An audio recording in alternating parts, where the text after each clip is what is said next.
네, 오늘 에베소 6장 10절에서 15절 본문으로 평안의 복음으로 준비하라라는 제목으로 하나님 말씀 나누겠습니다. 스펄전 목사님이 그런 말씀을 남기셨습니다.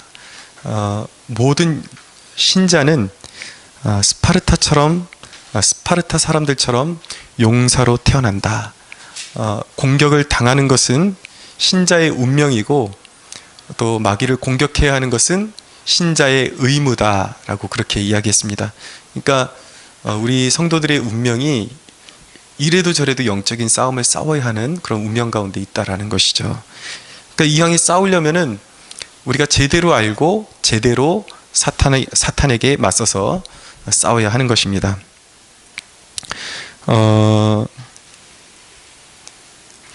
우리가 이제 영적인 싸움에서 갖춰야 할 요소들을 하나씩 배우고 있는데 먼저 우리가 잠시 점검을 하면 진리의 허리띠가 있었습니다.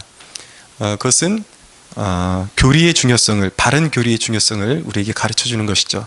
그래서 우리가 지성에 대해서 공격을 받을 때 그것을 진리의 허리띠를 사용해서 우리가 마귀에 대해서 대항을 해야 되는 것이고, 또 두 번째 그 무기가 뭐였냐면 의의 흉배였습니다. 그것은 이제 하나님의 의, 그리고 신자에게 주어진 의를 통해서 그 우리에게 덧입혀 주신 그 의를 통해, 하나님의 의를 통해서 그 의를 붙잡고 우리 마음에 사단의 공격이 올 때 우리가 대처해야 되는, 대처할 수 있는 무기라고 말씀드렸습니다. 오늘 15절에 보니까 뭐라고 말씀하냐면 평안의 복음이 준비한 것으로 신을 신고 라고 말씀하고 있습니다. 이제 세 번째 항목으로 넘어가게 되죠. 근데 이 말이 참 우리말 치고 참 아리송합니다. 이게 무슨 말인지 번역을 해놓은 것이 참 알아듣기가 쉽지 않습니다. 근데 이것을 그냥 액면 그대로 알아듣기 쉽게 번역을 해드리면 이런 거예요. 당신의 발에 그 준비를 갖추라. 그 준비는 평안의 복음으로부터 온 것이다 라는 거예요. 그러니까 우리 발에 신발을 신어야 되는데, 신발을 신고 준비를 해야 되는데, 그 신발의 재질이 무엇이냐, 쉽게 얘기하면 우리가 신발을 꽉 조여 신어야 되는데 그 신발의 재질이 평안의 복음으로 짜여진 신발을 신어야 된다, 이렇게 이해하시면 좋을 것 같습니다. 그러면 조금 이제 이해가 쉬워지나요? 네. 근데 오늘 말씀의 전체적인 대목에서 포커스를 크게 두 가지로 잡을 수가 있겠습니다. 먼저 첫째는 뭐냐면 우리가 영적으로 신어야 될 신발의 재질에 대한 거예요. 그 재질이 평안의 복음이라고 말씀하고 있습니다. 그리고 두 번째 항목은 무엇이냐면 그 신발을 신고 준비하는 것입니다. 무언가를 준비하는 데 결정적인 포커스가 있습니다. 잘 들으십시오. 오늘 본문에는 신발을 신고 준비하래요. 준비태세를 갖추래요. 그것이 바로 오늘의 그 하이라이트가 되는 것입니다. 육상 선수가 여러분 올바른 기록을 내기 위해서는 육상에 맞는 신발을, 자기 발 사이즈에 맞는 신발을 갖춰서 신어야 되겠죠. 신고 있어야 되겠죠. 육상 선수가 메달 따로 나와갖고 슬리퍼 신고 있으면 되겠습니까?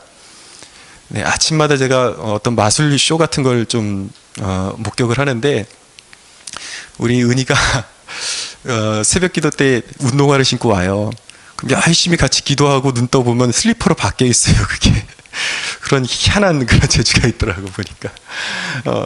그 사이에 그런 이제 어떤 액션을 취한 것 같아요. 근데 육상에서 승리하려면 육상 경기에 맞는 운동화를 갖춰 신어야 한다라는 것이죠. 발 사이즈에 맞춰서.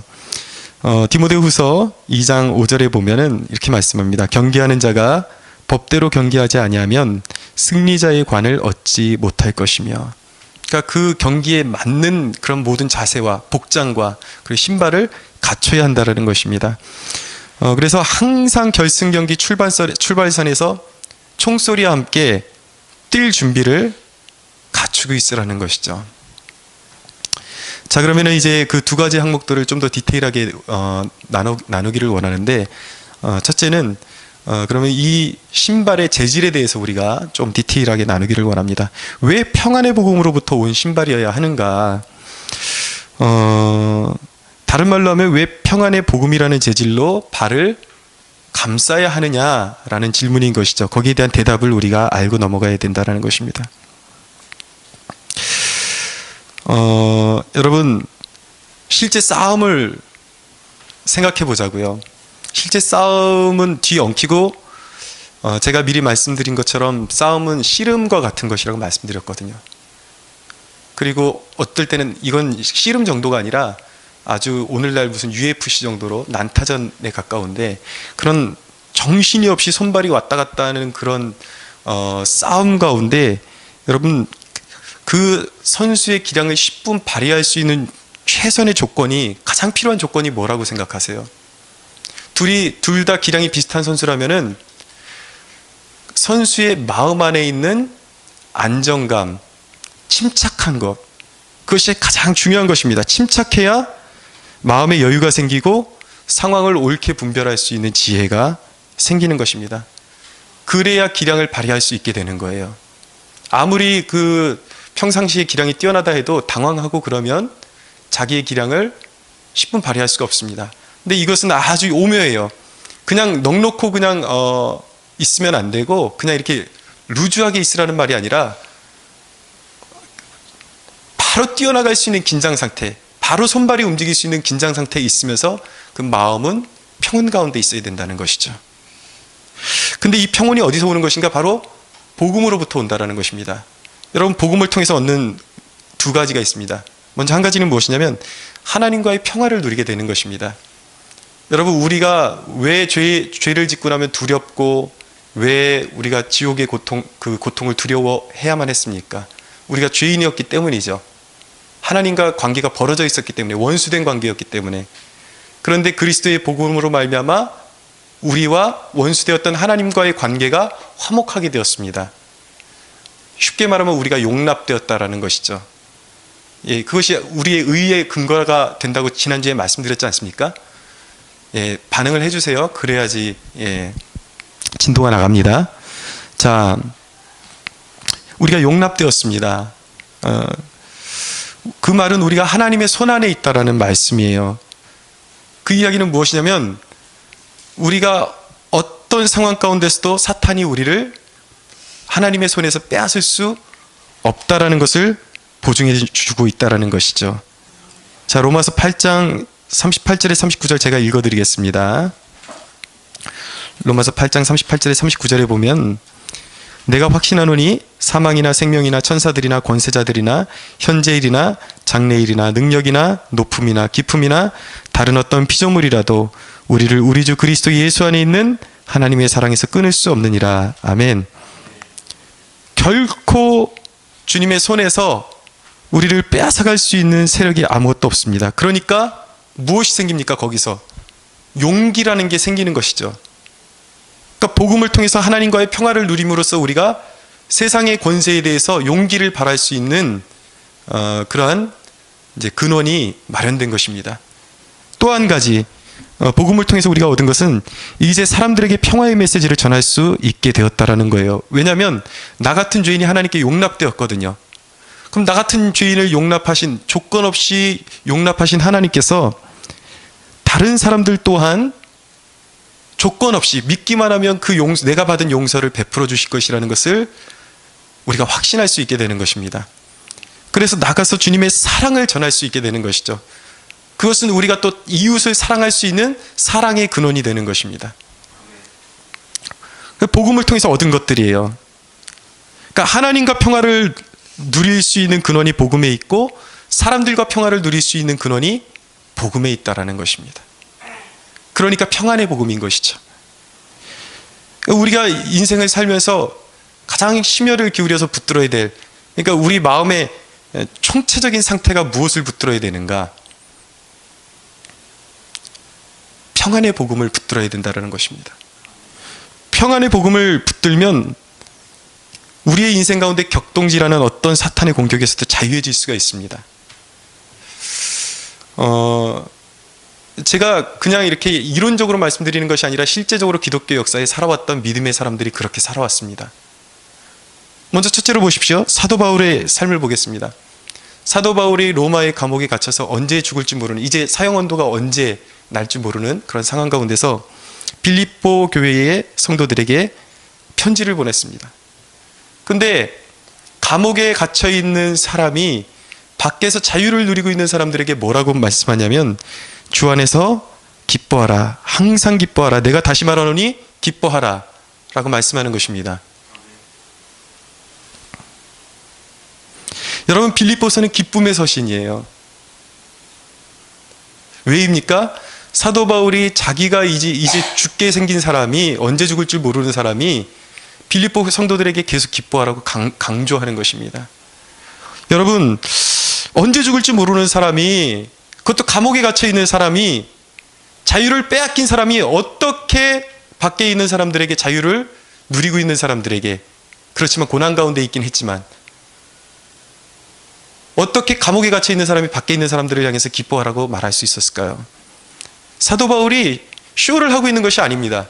그의 마음 가운데 진정으로 헤아릴 수 없는 기쁨이 있었기 때문에 밖에 있는 사람들에게 진심으로 고백할 수 있었던 거예요. 말할 수 있었던 것입니다. 기뻐하라, 내가 다시 말하노니 기뻐하라. 할렐루야. 여러분, 이런 말씀이 선포되고 있는데 여전히 마음의 근심에 눌려있다 그러면 여러분 죄를 짓는 것입니다. 하나님의 말씀이 우리의 감정보다 우위에 와야 될 줄로 믿습니다. 여러분, 이 사람들을 격려할 수 있던 힘이 어디로부터 온 것일까요? 빌립보서 한번 가볼게요. 1장 21절.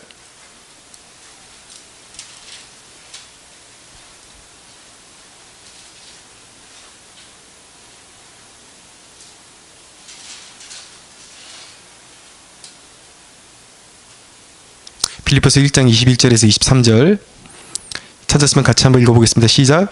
이는 내게 사는 것이 그리스도니 죽는 것도 유익함이라. 그러나 만일 육신으로 사는 이것이 내일의 열매일진데 무엇을 택해야 하는지 나는 알지 못하노라.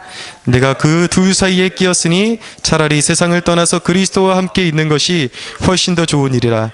그렇게 하고 싶으나. 아멘. 여러분, 사도 바울이 밖에 있는 사람들에 대해서 기뻐하라고 외칠 수 있었던 그 힘이 어디서 온 것이냐면 바로 내 생명이 그리스도께 있다라는 그 확신 때문이에요. 내가 지금 이 감옥에서 죽을지라도 내 생명을 결코 그 누구도 빼앗아갈 수 없다. 내 생명은, 내 영혼은 그리스도의 생명싹에 쌓여있다. 이 땅에서 사는 것이나 오히려 이 땅을 떠나서 저 땅에 주님께 부름받아 주님과 함께 살아가는 것이 바로 나의 진정한 기쁨이 될 수 있다는 거예요. 이 확신이 있으니까 이것이 뭐예요? 이것이 바로 평안의 복음이잖아요. 감옥 안에서 그를 평안하게 했고 기쁘게 만들었던 것이 무엇입니까? 그것이 바로 평안의 복음이었습니다. 내 생명이 주 안에 있다.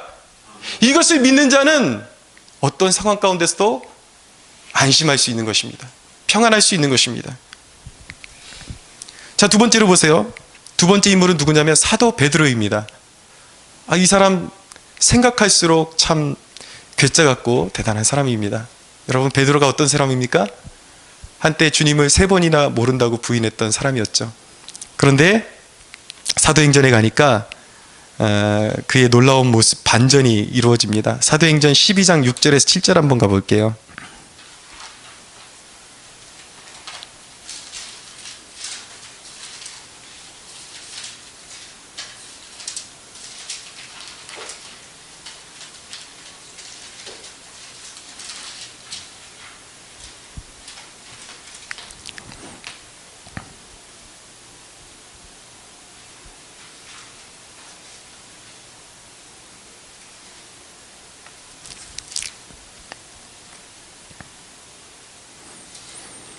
십장 6절에 7절 읽어보겠습니다. 시작.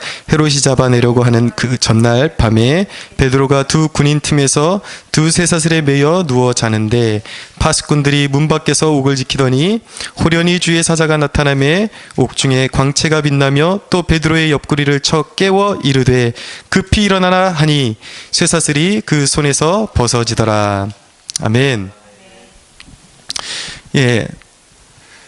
여러분 지금 내일 이제 헤롯이 베드로를 이제 끌어내다가 처형하려고 이미 사형 언도가 나 있는 상태였습니다. 근데 베드로가 그 감옥 안에 갇혀서 착고에 꽁꽁 채워진 상태로 잠을 자고 있는 것입니다. 여러분 어떻게 사람이 이렇게 배짱이 있을 수가 있습니까? 한때 주님을 배신했던 사람이 한 여종의 그 말에도 기겁을 하고 주님을 배신했던 사람이 어떻게 이렇게 용기를 가질 수 있었던 것이죠? 여러분 이것이 바로 변화와 성장인 것입니다. 이것이 여러분 이것이 바로 기독교의 놀라운 능력이에요.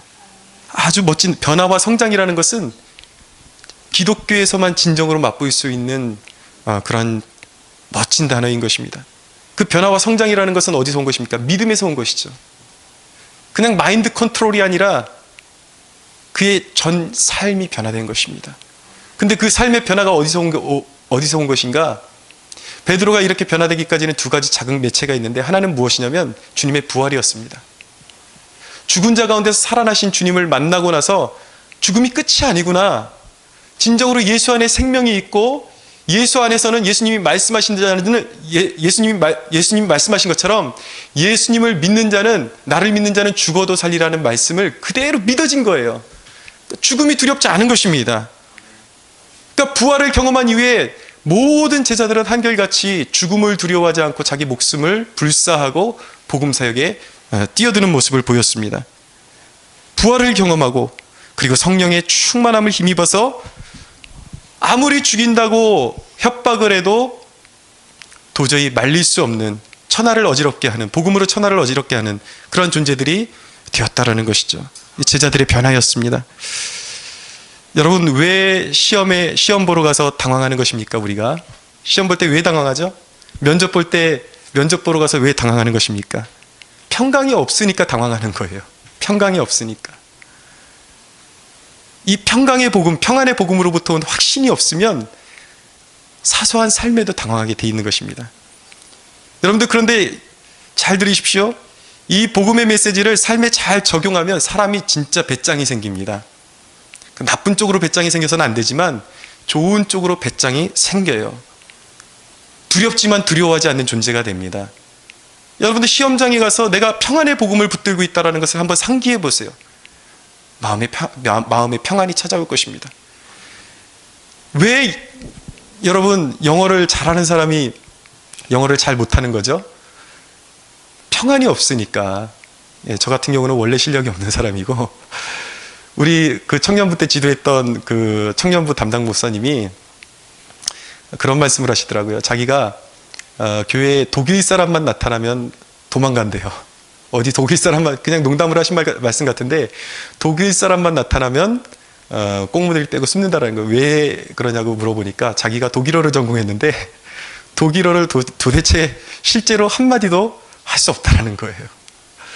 당황하니까, 사람을 만나면 당황하니까 되지를 않는 것이죠. 평강이 없으니까. 이 평강이 없으면 삶의 모든 소소한 부분에 당황하게 되고 일을 제대로 이룰 수가 없습니다. 평강이라는 것이 얼마나 중요한지요. 우리의 삶에 평강이 차지하는 비율은 대단한 것입니다.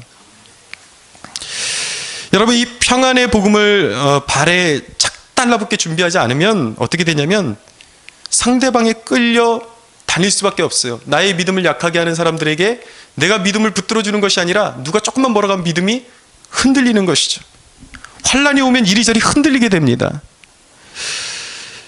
여러분 그렇기 때문에 하루를 승리하는 삶, 하루를 우리가 삶을 살아가면서 그 하루를 승리하는 삶의 비결이 어디냐면 아침이 그래서 중요한 것입니다. 하루의 가장 첫 시간에 우리가 복음의 능력으로 무장하면 하루를 승리할 수 있어요. 그래서 새벽 기도가 중요한 것입니다. 아침에 기도하는 것이 그래서 중요한 거예요. 여러분 실제적으로 경건 타임을 놓쳐버리면, 하루의 첫 시간에 하나님의 말씀을 읽지 못하고 기도하지 못하면 어떻게 되는가? 내 영적으로 준비될 시간을 놓쳐버리는 것입니다. 영적으로 준비되지 못하는 거예요. 그러니까 세상으로 나아갈 준비가 갖춰지지 않은 것입니다. 음악 하시는 분들은 또 그렇게 말씀하시더라고요. 악기를 조율을 다 풀어놓잖아요. 악기를 아끼기 위해서. 왜냐하면 그 내기 휘기 때문에 안 쓸 때는 다 풀어놓습니다. 마치 잠자는 시간에 해당되는 거죠. 그러나 이제 그 음악가가 이제 그 연주를 하기 위해서 먼저 조율을 하는 게 먼저라는 거예요. 그래서 현이 다 음이 맞아야지 그것이 좋은 음색을 낼 수 있는데, 마치 아침에 기도하지 않고 하나님의 말씀에 젖지 못하고 세상으로 나가는 것은 다 흐트러져 있는 현을 그대로 가지고 나가는 것과 마찬가지라는 거예요. 그러니까 당연히 평안이 없죠. 우리의 마음이 가난해지니까, 좋은 의미에서 영적으로 가난해지는 것이 아니라 말 그대로 빈털터리니까 세상에 나아가면은 마음이 부요한 것이 아니라 불안한 것입니다. 누구와 다툼이 생겨도 불안하고, 조금만 무슨 일이 생겨도 불안하고 염려가 되고, 그날 하루를 온전히 승리할 수 없게 되는 것이죠. 그래서 아침을 붙잡으셔야 돼요. 아침을 이기셔야 합니다.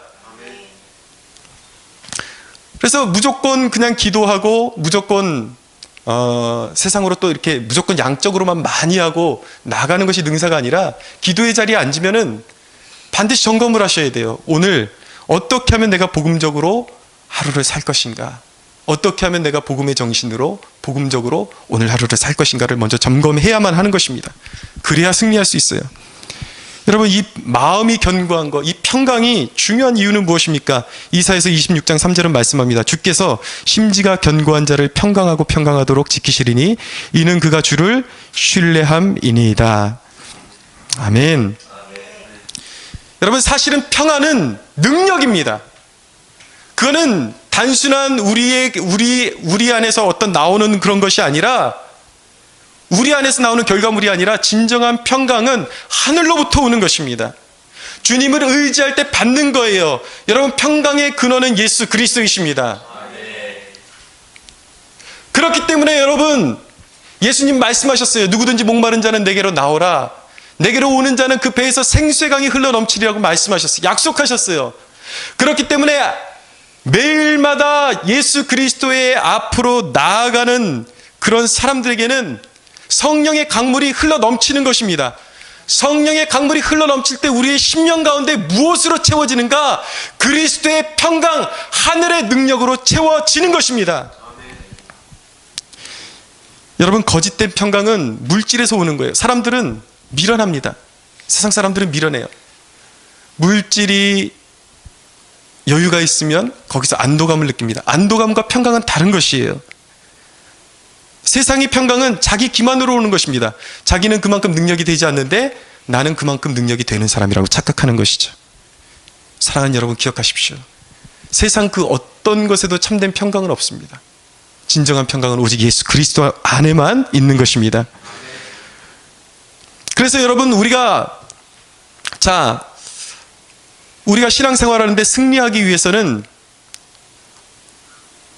우리의 준비를 갖춰야 하는데, 그 준비의 재질이 평강의 복음으로 반드시 갖춰져야 된다는 것이죠. 그게 첫 번째 메시지였고, 두 번째 메시지는 무엇이냐면, 이제 평강의 메시지, 평안의 그 복음으로 우리가 신발을 신었다면 이제 준비하는 자세가 되어야 된다는 것. 그것을 신고 발에 조이고 준비하는 단계로 가야 된다는 것입니다. 근데 주님이 말씀하시는 것은 무엇이냐면 365일 준비 상태가 되어져 있어야 한다는 거예요. 영적인 싸움에는 오늘만은 그런 것은 없습니다. 오늘만은 좀 여유 있게 하자, 오늘만은 좀 쉬자. 영적인 싸움에는 여러분, 사탄에게는 공휴일이 없다라는 사실을 기억하십시오. 우리는 365일 긴장하고 있어야 되는 거예요. 그래서 주님께서 그런 얘기, 이 준비하고 있으라는 이 말씀을 다른 말로 뭐라고 말씀하십니까? 깨어 있으라고 말씀하잖아요. 늘 깨어 있으라고. 준비한 것으로 신을 신고 평안의 복음으로부터 온 준비를 항상 하고 있으라라는 말이에요. 그럼 여러분, 여기서 질문을 던져야 되죠. 무엇을 위해서 준비를 하고 있어야 되느냐? 그게 중요하지 않습니까? 자, 무엇을 위해서 준비하고 있어야 되는 것입니까? 우리 베드로전서 3장 15절을 한번 가보겠습니다.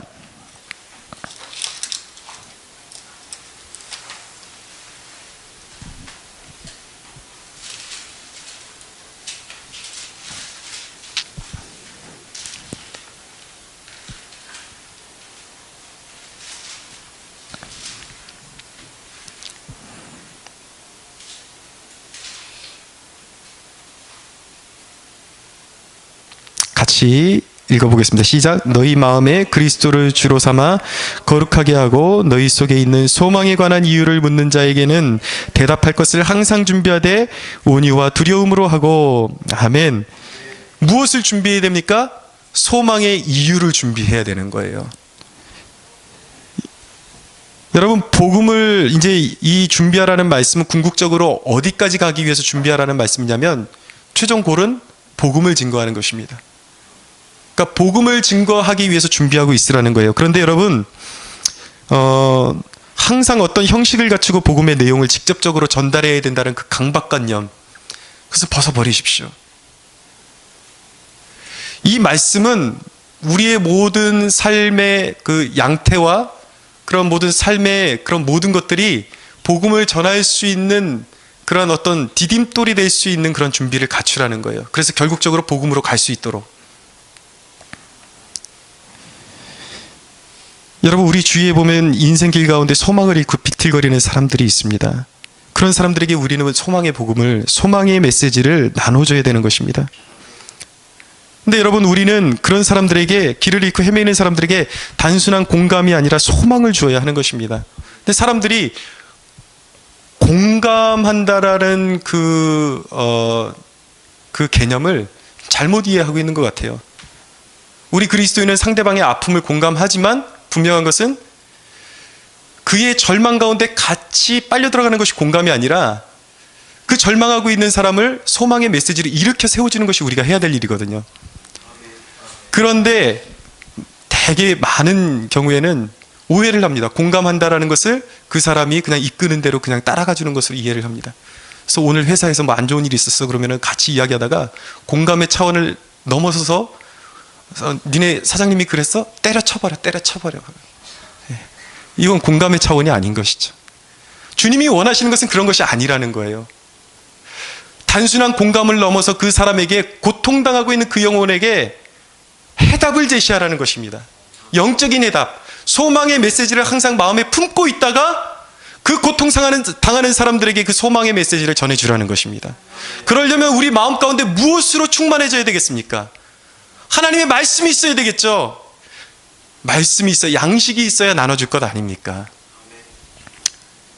여러분들의 가슴에, 심령에 하나님의 말씀으로 충만하기를 축원합니다.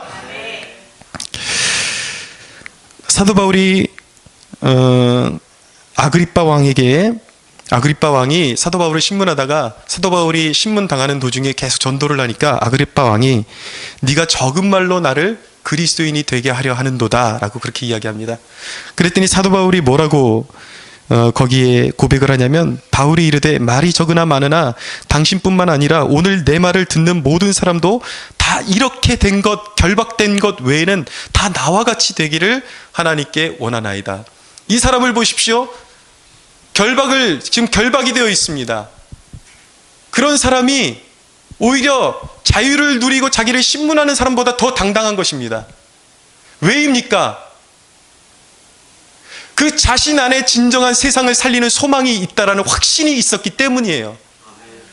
그렇기 때문에 여러분, 우리가 믿는 복음이, 하나님의 말씀이 진정 우리가 세상의 소망이라고 우리가 믿는다면 우리의 처지 때문에 결코 사람들 앞에서 주눅든 일이 없어야 하는 것입니다.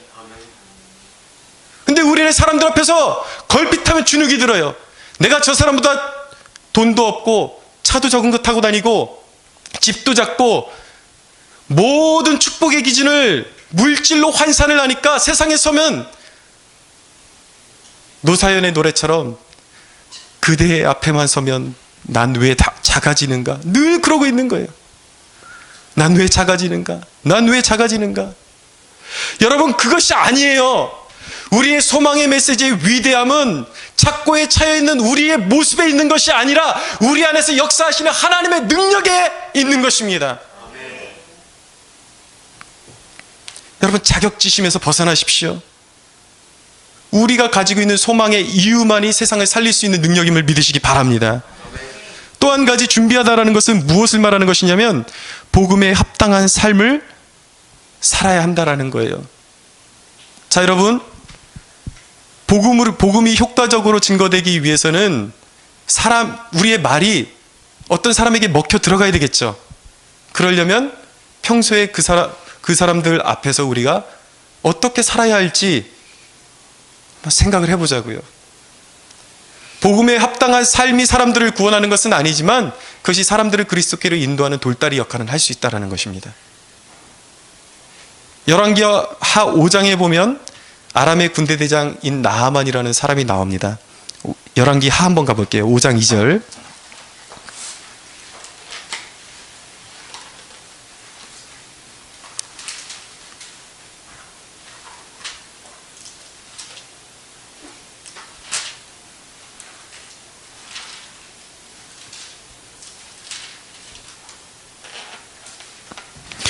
열왕기하 5장 2절에 4절.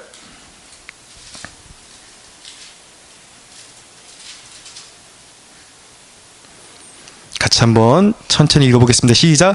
전에 아람 사람이 떼를 지어 나가서 이스라엘 땅에서 어린 소녀 하나를 사로잡음에 그가 나아만의 아내에게 수종들더니 그의 여주인에게 이르되 우리 주인이 사마리아에 계신 선지자 앞에 계셨으면 좋겠나이다 하고 그가 그 나병을 고치리이다 하는지라. 나아만이 들어가서 그의 주인께 아뢰어 이르되 이스라엘 땅에서 온 소녀의 말이 이러이러하다 하더이다 하니. 아멘. 예, 정황을 좀 이해하시겠습니까? 나아만이 아람 군대의 군대대장인데 이스라엘 땅에서 포로로 어떤 소녀 하나를 잡아온 거예요. 근데 그 잡혀온 포로 소녀를 자기네 집에 시종드는 하인으로 그렇게 두고 있었는데 이 소녀가 자기 여주인에게 우리 주인이 그 나아만이 지금 문둥병으로 나병으로 지금 고생하고 있으니까 우리 이스라엘에 있는 선지자를 만나면 그 병을 나을 수 있다라고 전도를 하는 것이죠. 엘리사를 만나면 분명히 그가 고쳐줄 수 있을 것입니다. 그렇게 전도를 하고 있는 것입니다. 그런데 그 말을 하녀의 말을 그대로 나아만이 수용을 합니다. 여러분, 이것이 우리로 하여금 짐작해 하는 것은 무엇입니까? 이 소녀가 평상시에 어떻게 살았음을 우리에게 짐작해 주는 것이죠. 이 소녀는 분명히 신뢰할 만한 언행을 가지고 있었다라는 것입니다. 주인에게 그대로 말하면 이 소녀가 말하는 것은 그대로 믿어도 하자가 없겠다 싶을 정도로 그의 삶에 진지함이 있었고 성실함이 있었다라는 것이죠. 이것이 바로 그리스도인의 삶이 되어야 한다는 것입니다. 여러분 생각해 보세요. 포로로 잡혀갔어요. 어쩌면 이 소녀의 부모들은 아마 어쩌면 살해를 당했을 수도 있었을 것입니다. 마음의 어린 나이에 적국으로 포로로 잡혀서 얼마나 그 마음의 고통과 외로움과 또 자기가 섬기는 그 주인 노릇하는 그 사람들에 대해 적대감, 얼마나 죽이고 싶겠습니까? 자유를 얻고 싶고. 근데 이 소녀가 도대체 무엇 때문에 그렇게 신뢰받을 정도로 그 집에서 섬길 수 있었냐는 것이죠. 그것은 그 소녀의 모든 고통을, 왜 고통이 없었겠습니까? 모든 고통을 하나님께 그녀가 내려놓았기 때문에 가능했던 것입니다. 모든 것을 그냥 모든 고통을 하나님께 내려놓았던 것이죠. 하나님의 분명히 무슨 뜻이 있어서 나를 이곳에 보내셨을 거야 라는 그런 마음을 가지고 섬겼던 것입니다.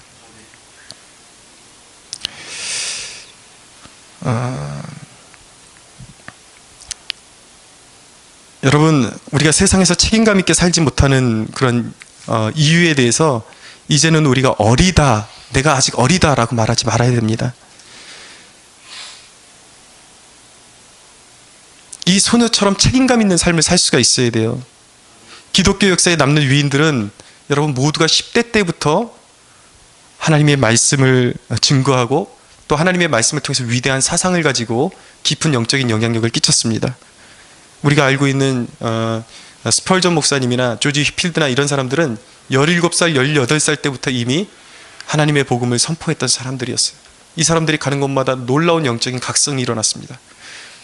이 사람들이 10대 때 써놓은 일기장을 보면 어떻게 이 10대의 어린아이가 이런 사상을 가지고 일기를 쓸 수 있을까 싶을 정도로 믿어지지 않을 정도의 필체로 글을 써놨어요. 영적인 깊이와 어린 것이 문제가 아니라는 것이죠. 여러분들은 결코 어리지 않습니다. 예레미야가 하나님 앞에 자신은 아이라 나는 아이기 때문에 말을 하지 못합니다 그랬더니 하나님께서 하시는 말씀이 뭐냐면 너는 아이라 하지 말라. 내가 너의 입술에 권능의 말씀을 줄 것이다 라고 말씀하셨어요. 여러분, 어리다고 생각하지 마시고 여러분들의 삶이 언제나 쓰임받을 수 있도록 준비를 하십시오. 여러분, 어떻게 우리가 위대한 신앙인으로서 쓰임받을 수 있는 준비가 될 수 있습니까? 그것은 하나님을 사랑하는 힘이에요. 하나님을 우리가 사랑하는 만큼 위대한 인식이 우리 안에 들어오게 되어 있는 것입니다. 여러분, 어디서든지 복음을 전하는데 분명한 목적을 가지고 살아보십시오. 내가 가는 곳마다 내가 존재하는 이유가 영혼을 살리기 위한 것이며 누군가에게 복음의 생명력을 흘려보내기 위해서 내가 이 땅에 서 있으며 이곳에 서 있다고 한번 관심을 가져보세요. 분명한 목적을 가져보십시오. 그렇다면 우리의 인생이 달라질 것입니다. 삶의 행동의 방향이 달라질 거예요. 여러분, 우리의 인생의 분명한 목적이 태도의 방향성을 결정하게 될 것입니다. 여러분, 복음의 걸림돌을 제거해야 하니까 우리의 태도가 얼마나 조심스러워지겠습니까? 얼마나 말조심하게 되겠습니까? 남을 험담하는 자리에 있다가도 입을 싹 다물게 될 것입니다. 불화와 다툼보다 평안을 우선시하게 될 거예요. 왜냐하면 그래야 복음이 증거될 수 있으니까. 여러분, 복음의 중심을 두면 비로소 우리가 선자리에서 무엇을 해야 할지 깨달을 수 있게 되는 것입니다. 진정으로 사람을 배려할 수 있게 되고 그리고 위로할 수 있게 되는 것이죠. 여러분, 우리가 어딜 가든지 평안을 끼치고 평화를 조성할 수 있는 사람이 된다면 그것으로 인해서 우리의 삶 가운데 불화를 조종하는 사단의 세력, 어둠의 세력이 힘을 잃게 될 것입니다. 발을 준비 상태로 갖춘다라는 것은 사탄의 어떤 공격에도 관계없이 우리에게 어떤 상황만 주어지면 그 모든 상황이 복음의 열매로 이어질 수 있도록 행동을 즉각 계시할 수 있는 상태가 된다는 것입니다. 오늘 말씀의 포커스가 이거예요. 언제든지 무엇을 하든지 어디에 있든지 무엇을 먹든지 입든지 우리의 모든 삶의 모든 것들을 통해서 궁극적으로 복음을 전할 수 있는 통로로 갈 수 있도록 준비하고 있으라는 거예요.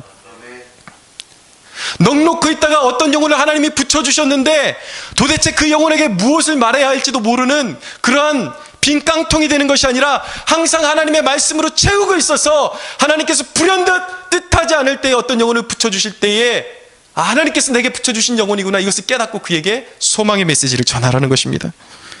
여러분, 정리하면 모든 우리의 삶 가운데 준비는 복음이 주는 평안 가운데 이루어져야 한다는 거예요. 평안이 중요해요. 그러나 여러분, 평안은 안일함이나 게으름이 아니다라는 사실을 꼭 기억하십시오. 제가 말씀드리는 건데 이 평안은 싸우기 위한 평안이에요. 싸움 직전에 가져야 할 마음의 어떤 평온 같은 것입니다. 안정감. 그래서 중요한 것은 무엇이냐면 우리의 영적인 상태는 무엇이냐면 손발은 예민하게 그러나 마음은 평온하게 우리의 삶의 법칙이 되어야 된다는 것이죠. 한번 따라해 볼까요? 손발은 예민하게 그러나 마음은 평온하게. 그래서 당황하지 말고 복음으로 이어질 수 있도록 상대방과 대화하고 이끌어 가라는 것입니다. 말씀을 정리합니다, 여러분.